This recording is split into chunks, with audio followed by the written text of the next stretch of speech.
जो उत्तराखंड कभी सौहार्द के लिए, शांति के लिए, सद्भाव के लिए और सुरक्षित वातावरण के लिए जाना जाता था, आज वह अपराधियों के लिए जाने लगा है। उत्तराखंड राज्य में कानून का राज नहीं है, अपराधियों का राज है। ये अपराधी कितने बेलगाम हो चुके हैं, कितने बेखौफ, डर नहीं है, भय नहीं है। अगर यहाँ पर इस तरह से अपराधी दिन दहाड़े हत्याओं को अंजाम दे रहे हैं, बेखौफ होकर, किसी का भय नहीं, किसी का डर नहीं, और कानून को धता बताकर अपराध कर रहे हैं, तो कानून का राज कहाँ रहा? उत्तराखंड में जिस तरह के हालात हैं और जिससे कानून व्यवस्था पूरी से ध्वस्त हो चुकी है, भंग हो चुकी है, ऐसा लगता है कि उत्तराखंड राज्य में कानून का राज नहीं है, अपराधियों का राज है। और जो उत्तराखंड कभी सौहार्द के लिए, शांति के लिए, सद्भाव के लिए और सुरक्षित वातावरण के लिए जाना जाता था, आज वह अपराधियों के लिए जाने लगा है। और माननीय अध्यक्ष जी, देहरादून में जो राजधानी है, जहाँ पर सचिवालय है, जहाँ राजभवन, लोक भवन, जहाँ पर मुख्यमंत्री आवास है, जहाँ पर पुलिस मुख्यालय है, भारतीय सैन्य अकादमी है और देश के अन्य प्रतिष्ठित संस्थान है माननीय अध्यक्ष जी, और देश और दुनिया के प्रवासी अन्य देशों के बच्चे यहाँ पढ़ने आते हैं। और जो हमारे बुजुर्ग हैं, जो रिटायर्ड अधिकारी रहे हैं, जो नौकरशाह रहे हैं, जो कर्मचारी रहे हैं, जो व्यापारी रहे हैं, उन्होंने देहरादून को अपना घर बनाया, अपना आशियाना बनाया। आज वह लोग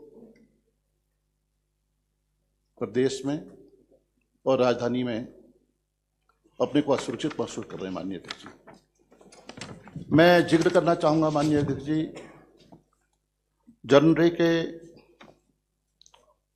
अंत से जो आपराधिक घटनाएं हुई हैं, उनने सारी कानून व्यवस्था की पोल खोल दी है कि अपराधी कितने बेलगाम हो चुके हैं, कितने बेखौफ हो चुके हैं, डर नहीं है, भय नहीं है। विकासनगर में माननीय अध्यक्ष जी 29 जनवरी को 18 वर्षीय युवती के दराती और पत्थरों से हत्या कर दी जाती है। ये राजधानी की बात कर रहा हूं, देहरादून की बात कर रहा हूं, देहरादून जनपद की बात कर रहा हूं माननीय अध्यक्ष जी। 31 जनवरी को ऋषिकेश एम्स में 32 वर्षीय महिला अटेंडेंट की गोली मारकर हत्या कर दी जाती है। 2 फरवरी को देहरादून के मछली बाजार में 23 वर्षीय युवती का गला घोटकर हत्या कर दी जाती है। और मात्र पुलिस मुख्यालय से 400 मीटर की दूरी पर शहीद कर्नल के पुत्र, जो शहीद है रिटायर्ड कर्नल, उनके पुत्र अर्जुन शर्मा की गोली मारकर हत्या कर दी जाती है। 13 फरवरी को बिहार के कुख्यात गैंगस्टर विक्रम शर्मा की एक मॉल में गोली मारकर हत्या कर दी जाती है। जिससे माननीय अध्यक्ष जी, यह सुरक्षित स्थान है, सब कुछ यहां पर है। अगर यहां पर इस तरह से अपराधी दिन दहाड़े हत्याओं को अंजाम दे रहे हैं, बेखौफ होकर, किसी का भय नहीं, किसी का डर नहीं, और कानून को धता बताकर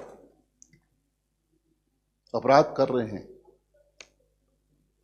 तो कानून का राज कहां रहा? आज प्रदेश की जनता अपने को असुरक्षित महसूस कर रही है माननीय अध्यक्ष जी।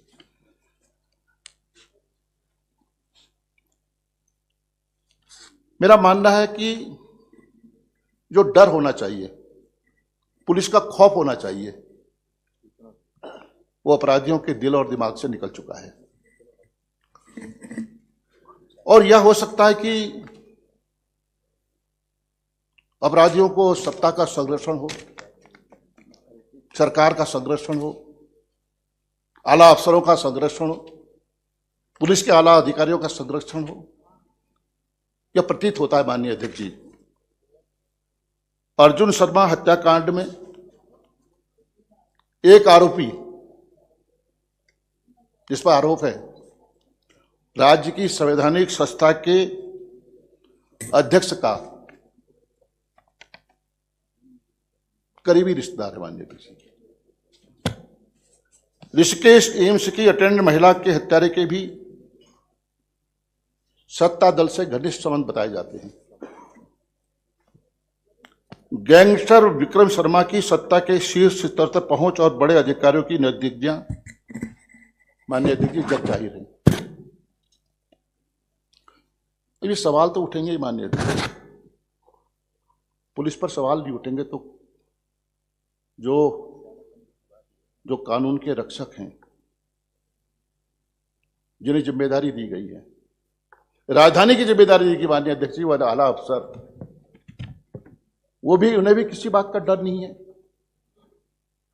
अगर मन में ये धारणा बन जाएगी कौन हमारा क्या कर लेगा, हम शीर्ष सत्ता के नजदीकी लोग हैं, अगर उनके मन में डर भय पैदा होता तो ये घटनाओं की पुनरावृत्ति नहीं होती। अगर देहरादून की राजधानी में ये घटनाएं घट रही, अपराध बढ़ रहे हैं, तो अन्य जिलों के क्या हालात होंगे, कि क्या स्थिति होगी, इससे अंदाजा लगाया जा सकता है माननीय अध्यक्ष जी।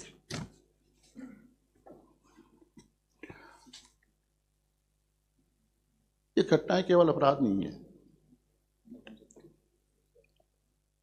सत्ता की छत्र छाया में अपराधियों के मनोबल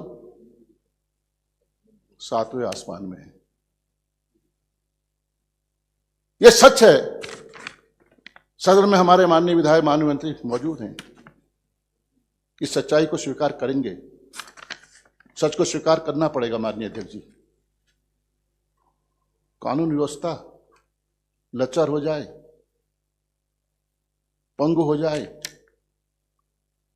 अपराधी बेखौफ हो जाए, अपराधियों के दिल में कोई डर न हो, वो वारदात करते जाएं, वारदातों को अंजाम देते जाएं,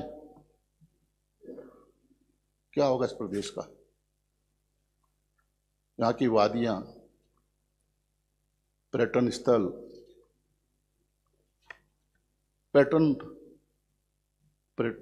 के क्षेत्र में यह राज्य अग्रणी स्थान रखता है। पर्यटक आते हैं, सैलानी आते हैं, सुकून शांति की तलाश में लोग आते हैं। अभी चारधाम यात्रा का जिक्र हो रहा था, दर्शनार्थी आते हैं। क्या इससे कुछ प्रभावित नहीं होगा?